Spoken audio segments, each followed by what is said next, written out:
Senator Obama has been a member of the same church in Chicago for 20 years, where his pastor has been Reverend Jeremiah Wright, the man who performed the Obama's marriage ceremony, and the man Obama credits for the title of his book, The Audacity of Hope.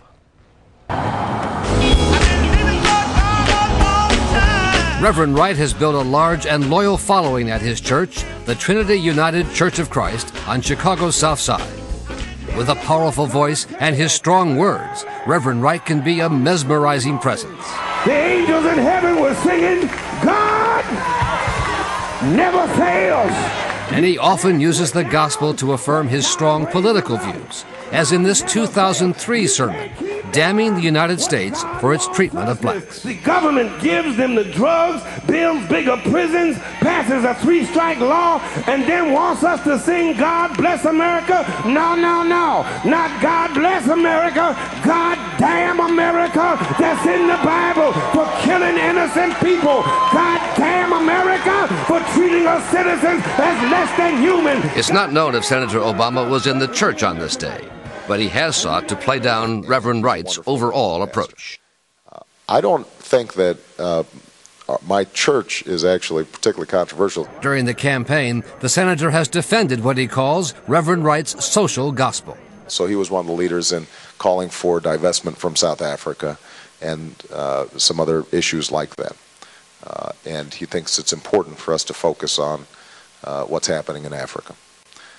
And I agree with him on that. But an ABC News review of more than a dozen sermons, which are offered for sale by the church, found Reverend Wright going far beyond issues of Africa. He refers to the U.S. as under the influence of the Ku Klux Klan. And they will not only attack you if you try to point out what's going on in white America, U.S. of KKKA. He regularly mocks black Republicans as sellouts. They live below the sea level. They live below the level of Clarence Colin and condamnesia.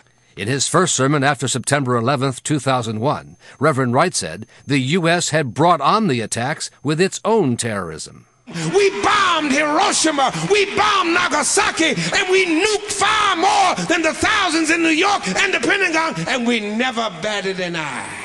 We have supported state terrorism against the Palestinians and black South Africans, and now we are indignant because the stuff we have done overseas is now brought right back into our own front yards. America's chickens are coming home to roost. Reverend Wright retired last month, but members of the church say he left a lasting impression on them and Senator Obama. He spoke the truth, continues to speak the truth, and people can label that as radical, but I think it's insightful. No, I wouldn't call it radical. I'd call it being black in America. It's not radical. How radical is that? Reverend Wright declined to comment or appear on this program, as did Senator Obama. In his most recent appearance in Ohio, when he was asked about it, Senator Obama said that Reverend Wright was like an old uncle who sometimes says things I don't agree with.